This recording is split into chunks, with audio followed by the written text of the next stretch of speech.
بسم اللہ الرحمن الرحیم نحمده ونصلی علی رسولہ الکریم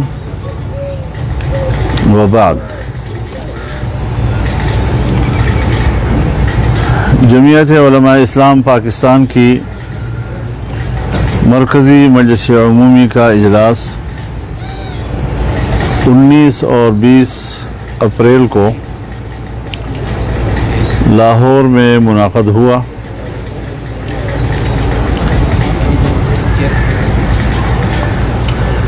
اس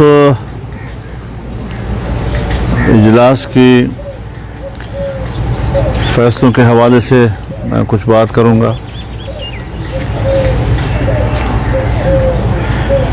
پھر جو آپ لوگ کوئی سوال ہوگا تو انشاءاللہ اس پر بھی گفتگو ہوگی.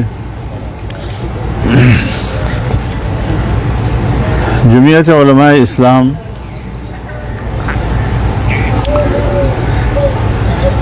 فلسطین کی جدوجہد آزادی کی حمایت بھرپور انداز سے جاری رکھے گی. اسرائیل ایک ناجائز ملک ہے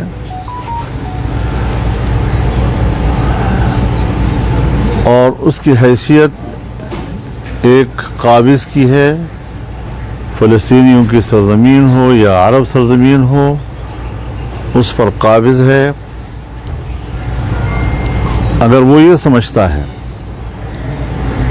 جیسے کہ نیتنیاہو کہتا ہے کہ ہم دفاع کی جنگ لڑ رہے ہیں،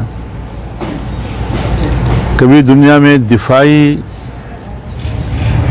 طور پر عام شہریوں پر بمباریاں ہوئی ہیں؟ کیا کوئی ملک اپنی دفاع میں ہزاروں چھوٹے بچوں کو شہید کرتا ہے؟ کیا دنیا کے کسی جنگ میں کوئی ایک فریق دفاع کرتے ہوئے خواتین کو شہید کرتا ہے؟ کیا کوئی ملک دنیا میں ہے کہ جنگ میں وہ بوڑھوں کو، جوانوں کو، جن کے پاس اسلحہ نہیں ہے، جو جنگ کا حصہ نہیں ہے، ان پر بمباریاں کریں اور 50,000 سے زیادہ شہداء جو پرامن شہری ان کو جس طریقے سے ظلم و بربریت اور سفاکیت کا نشانہ بنایا گیا، یہ جنگی مجرم ہے اور عالمی عدالت انصاف نے اس کو گرفتار کرنے کا حکم دیا ہوا ہے.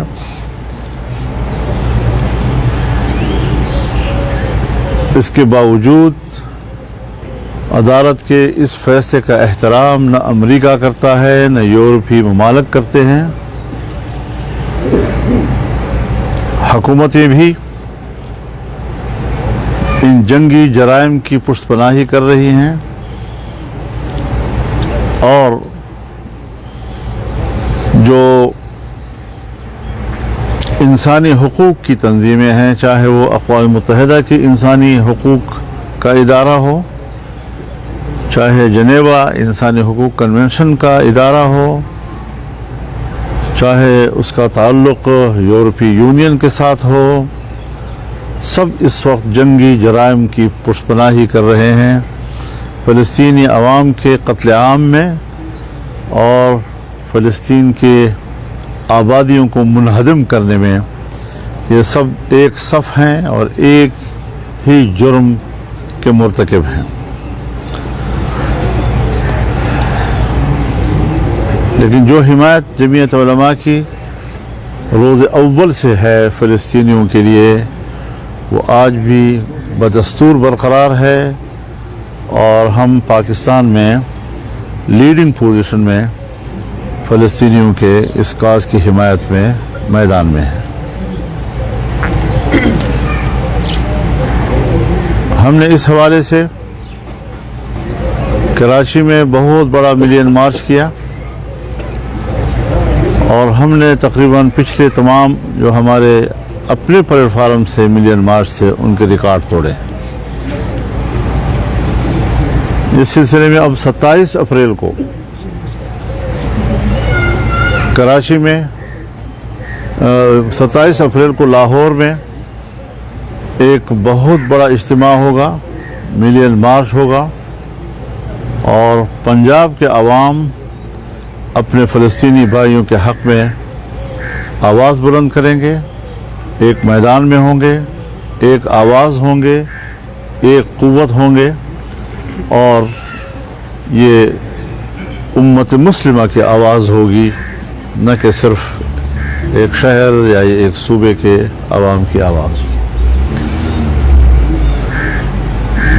11 مئی کو انشاءاللہ العزیز پشاور میں فلسطینیوں کے حق میں اور غزہ کے شہداء کو خراج عقیدت پیش کرنے میں کے لیے ملین مارچ ہوگا.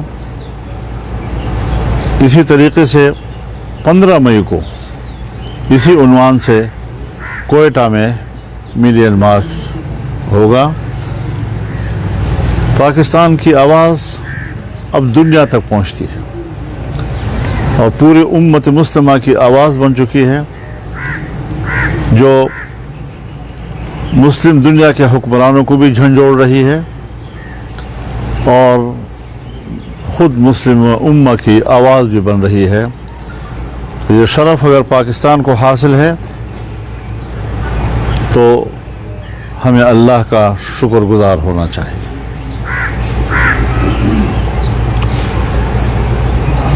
ہم ایک بار پھر پاکستانی قوم, پاکستان کا جو کاروباری طبقہ ہے, تاجر حضرات ہیں ان سے بالخصوص, اور عام آدمی اپنے بساط کے مطابق مالی جہاد میں شریک ہوں. سیاسی طور پر ہماری مکمل سپورٹ ان کو ہونی چاہیے. ہم کسی مسلمان بھائی کو اس طرح ایک سفاک کے منہ میں دینے کے لیے آمادہ نہیں ہو سکتے, اور ان کی آزادی کے حق کے لیے اپنی جنگ اور جدوجہد جاری رکھیں گے.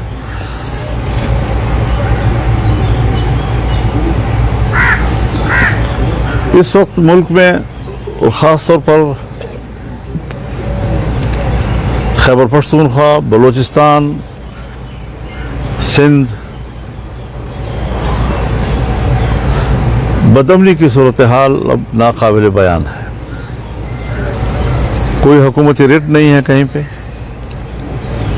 مسلح تنظیمیں, مسلح گروہ دندناتے پھر رہے ہیں,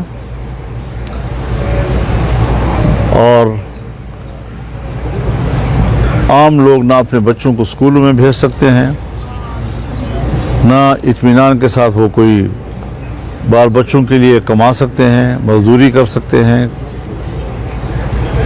کاروباری طبقہ جو ہے وہ بھی پریشان کہ منہ مانگے بتے ان سے لیے جا رہے ہیں. تو اس حوالے سے ہماری حکومت کی کارکردگی اب تک زیرو ہے. کسی قسم کی کوئی پیش رفت لوگوں کو ریلیف دینے میں نہیں ہو سکی ہے. اس بات کو بھی ہماری جماعت اجاگر کرے گی اور کر رہی ہے, اور یہ موقف لیے ہوئے ہیں ہم کہ حکومتی یا ریاستی ادارے عوام کے جان و مال کو تحفظ فراہم کرنے میں مکمل ناکام نظر آ رہی ہے.